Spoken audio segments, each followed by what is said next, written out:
Isang high-value individual ang naresto sa isang matagumpay na anti-illegal drive-by bus operation na pinagsanib ng pwersa ng mga kapulisan at PDEA sa Barangay Pao, Manawag, Pangasinan.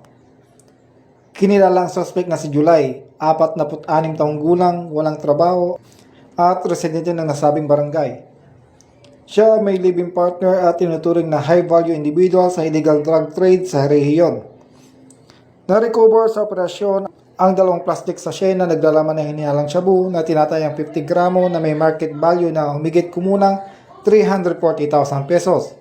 Isang genuine na 500 bill, isang 500 pesos bill na budol money at 59 na piraso ng 1,000 budol money.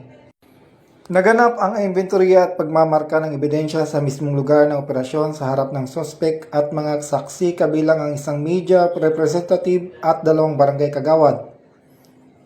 Dinala ang suspect sa Manawag Community Hospital para sa medical legal examination at kalaunan sa PNP Forensic Unit, Ordaneta City para sa drug test at laboratory examination. Ang suspect ay pansamantalang nakakulong sa Manawag Police Station. Inanda na ang mga kaso laban sa suspect para sa paglabag sa Section 5 at 11 ng Republic Act 9165 o ang Comprehensive Dangerous Drugs Act of 2002. Mula dito sa Ilocos Region, ako ang iyong PNN Correspondent, Police Master Sergeant Marvin J. Romero, alagad ng batas, taga-taguyod ng Balitang Pulis.